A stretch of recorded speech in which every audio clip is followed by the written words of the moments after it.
Come on. Well, I'm trying to be elegant. You know, I'm running for president. I'm trying to clean up my act. It's great to be in Tennessee.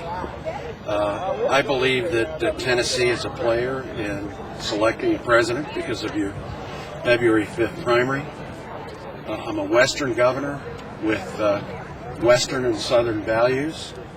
I believe I'm the best qualified candidate. My hope is that Tennesseans vote on the basis of who has the best vision for the country, who's the most qualified, and not who's the biggest rock star or who has the most money. That's my message. You're in territory, as you well know, that's Al Gore territory, Gerald Ford territory. They're not here. You are. What does that say? Well, I love Al Gore. I hope he doesn't get in the race. Harold Ford also is doing a great job as chairman of the Democratic Leadership Council. But I served in Congress with Congressman Gordon and Cooper and Clement, and I've always been a friend of Governor McWhorter. And your governor today is one of the leaders nationally in health care. He had a fabulous session in the legislature, increasing investments for education, for health care, also making sure that money goes into the rainy day fund. He's a great example of good governance. And my message is governors make good presidents. And I'm a governor. I balance budgets. I've created jobs. I'm from the Southwest. We ought to nominate candidates for president that can win in the West, can win in the South, can win one or two states in the South, that can win in the West. I believe I can win Tennessee. I've got the kind of moderate, practical politics that appeal to the West and the South. I'm a fiscal conservative. I balance budgets. But at the same time, I believe it's important to increase investments in health care and education. I have foreign policy experience. I was UN ambassador. And we can't have presidents that need on-the-job training, particularly in foreign policy. Foreign policy-wise, what do you think of the situation over in Israel? Do you think Jerusalem should be capital of the Jewish state? I believe what we need is a Middle East peace process. We don't have a Middle East peace negotiator.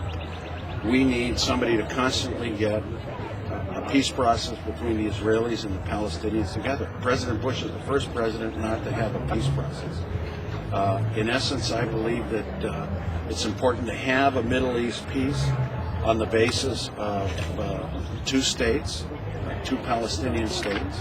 I believe it's important to have a Middle East peace process where the security of Israel is paramount. We should not negotiate with Hamas because it wants to destroy Israel. How about Jerusalem as capital of the Jewish state? Yes or no? I don't have a problem with that. Governor, you mentioned the early primary here in Tennessee. Would your strategy include focusing on a smaller state like this one, or do you have to by default pay attention to bigger states on the federal card? Well, the first series of primaries, Iowa, New Hampshire, Nevada, South Carolina, those are the first focus. The second focus is February 5th, and I will focus on states where I believe I can do well, like Tennessee, like California, like New Mexico, like Arizona. There's some states where they're too big. I don't have multi-million dollars, but I am going to outwork everybody.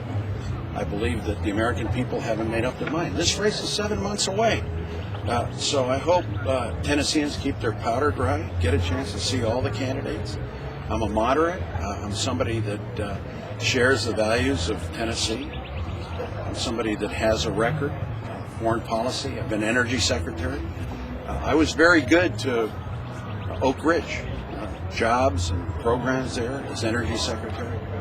To X10, to Y12, I passed legislation that provided compensation to Cold War workers that worked and were contaminated with radiation in the 40s and 50s. Many are here in Tennessee. That was Richardson legislation that as Secretary of Energy I pushed. I hope people remember that, especially in East Tennessee, where I understand there are not too many Democrats there. Do you think your position on immigration will sell in the South? Well, my position on immigration is we've got to have stronger border security, double the number of border patrol agents. As a governor, I declared a border emergency in my state because immigration was out of control, drugs coming in, people coming in. But what I support is stronger border enforcement, but also sensible legalization. We plan where those that can stay in this country based on learning English, paying back taxes, paying fines for being here legally, embracing American values, obeying American laws can stay. Let's be practical. You're going to deport 12 million people? That's not America. Let's find a way that they don't get amnesty, they don't get immediate citizenship, but they work to stay in this country, to eventually get citizenship, to eventually get some kind of status like a green card, and they can work and they can protect their families. That's what I'm for. Maybe it's not going to win me many votes, but it's the right thing to do. The legislature and your administration, I believe, are still in the process of putting out a healthcare plan for Mexico. Will that process change your presidential plan, which is to consist of largely of opening up existing federal programs or access? My plan is going to be unveiled pretty soon. And what I want to do is I want to cover every New Mexican. And I believe we need universal health care. We need to cover every American. And my plan basically says that we got to focus. Concerned that if Congress does not approve the legislation, localities are going to take it. Well, my message to Congress and the immigration bill is do it. Put the politics aside. Stop playing politics with the lives of people.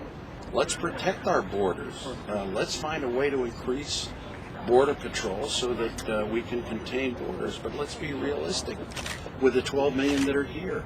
And let's have an earned legalization plan based on good behavior where people can stay, but not an amnesty. It's not an amnesty. This is an act of Congress that says you get a green card after 9 years. You pay fines up to $9,000. You don't become a citizen, or you can't apply for 12 years. So you have to follow certain measurements. You got to obey the laws. You got to pass a background check. You got to pay back taxes. You got to pay fines for coming in here legally. You got to be certified in a job. You have to make sure that you don't go ahead of those that are trying to come here legally. We've got to get him into the dinner.